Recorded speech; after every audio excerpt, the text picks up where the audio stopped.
Have you ever asked yourself why the area of a disk is pi times r squared, with r being the radius of the disk? That will be our aim in this video. We will try to show you, or we will show you how the area of a disk is pi r squared. This is Math from Inside. Here we make mathematics easy and understandable for all. So let's take a disk. As you can see here, the disk border with the cycle, the blue cycle. So this is the disk. This is all the disk, and this is the disk. Now, if you put the disk in a Cartesian coordinate, what do we get? We'll make sure that the disk is centered in the origin O, and also we have the coordinate of a point M belonging to what? To the border of that disk, or the circle of that disk. So where do we start? By showing that this actually the area of this disk is pi r squared. Let's just consider the first quadrant, the semicircle on top. Like, I'm talking about this circle, this semicircle, and just leave the one on the bottom. So let's find actually the area of that semicircle, and then when we find the area, that area, we'll multiply it by 2, and that will be the area actually of the disk. Now, what do we have? We know that according to, when we want to find the area of the area of a particular portion bordered by the line of a curve, like this area. If you want to find this area with integral, we will say, let's call this area S. We will say S is equal to what? It's equal to the integral going from minus R to R of Y, or fx, depend, y dx. But what is y? Here we have x squared plus y squared equal to r squared. Actually, that's the formula of the circle, not of the circle in the Cartesian coordinate. So we can just, what we can do is just trying to pull y. Here, what will be y? Y will be the square root of r squared minus x squared. Now, y will be positive because here we are dealing with the first quadrant, and in the first quadrant on top, the quadrant on top, we will all have the y positive. So it means that we can also write this as the integral going from minus r to r of the square root of r squared minus x squared dx. Now, here we can decide to do a change of variable, and our change of variable will be this theta that we would draw in this figure. So we will say that x, with the change of variable, we'll say x is equal to r cosine theta. So if x is equal to r cosine theta, then dx will be equal to minus r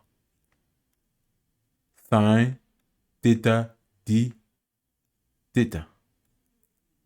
And also, it's also important to point out that when x is minus r, we'll have, so when x is equal to minus r, we'll have cosine theta equal to minus 1 based on this, because if you have minus r here equal to r cosine theta, that will bring us to cosine theta equal to negative 1. Okay, so, and this means that theta is equal to pi.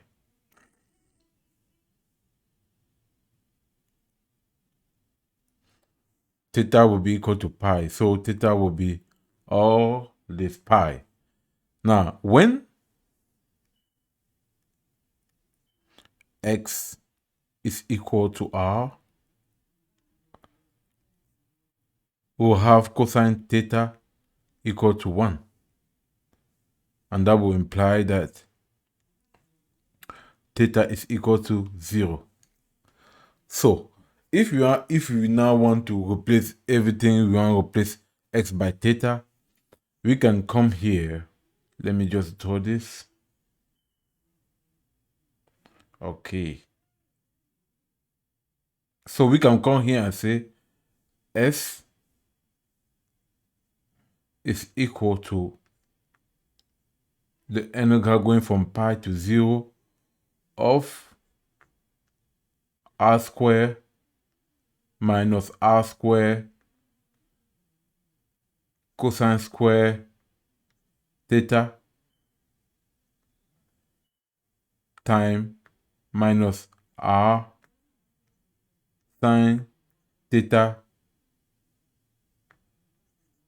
d theta. That's what we have. Now here we can remove r square, and when we remove r square from the root, that will be r, and we can also remove this r here, so we can put it out, and if we put it out, we'll have r times r, will have r square here, and the negative, we can put the negative also out, but since we have the integral going from pi to 0, we can just compensate that and make it now the integral going from 0 to pi, right?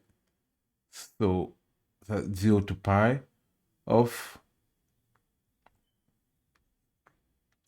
1 minus cosine square theta times sine theta d theta.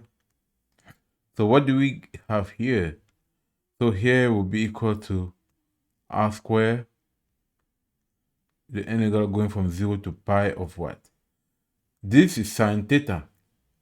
Now this could be the absolute value of sine theta, and it is.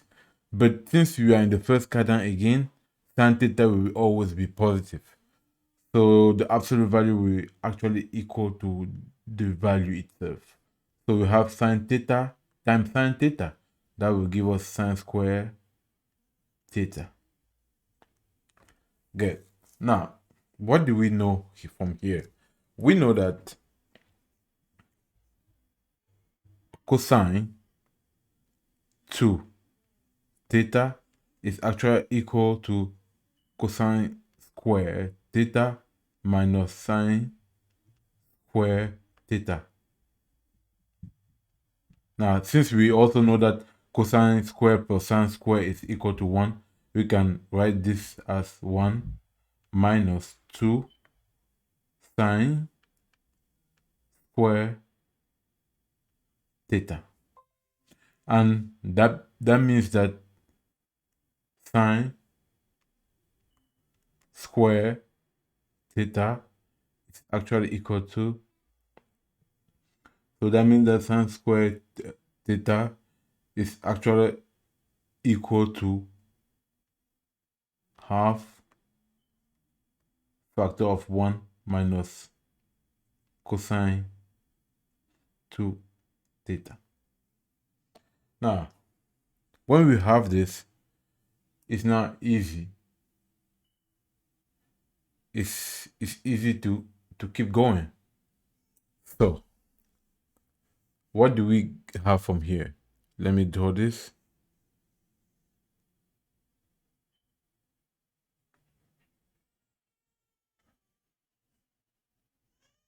So here, let me draw this, okay. So here, what do we have? Now we'll take that sine square and put it in the integral.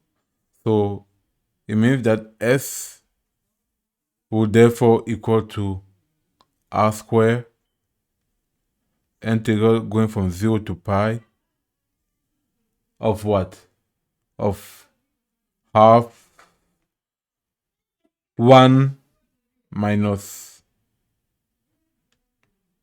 cosine 2 theta d theta. And that's equal to, we can put half outside of the integral. So we have this.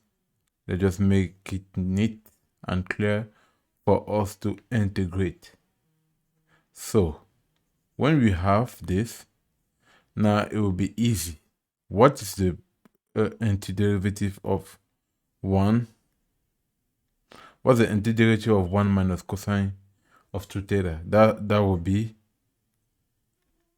theta plus half sine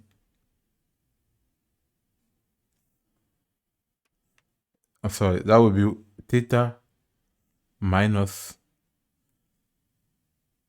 half sine 2 theta. And that go from pi to 0. So that will be equal to half of R square. And here, if we have to replace here theta by pi, we have pi minus half of sine 2 pi. Sine 2 pi is 0. So the first one will have pi minus 0, which is pi. And the second one will be minus 0. If you want plus 0 by this value, we'll have 0 minus half sine 0, which is 0. So that's what we get. So at the end, we get what? We get S equal to half pi R square. Now remember that at the beginning we said that we took the first quadrant. We took the first quadrant. We took this area. We did not touch this one. But since both are equal, so it's easy therefore for us to find the area of that of the disk. We can say that the area of the disk that we call A is equal to 2S, which is equal to 2 times half p pi R square, which give us pi R square. And that's how we do. The other method would be maybe to take the circumference, the perimeter of the circle of small circle and integrate over over R. So we can also do that one, but this is for me the most appropriate method to do it.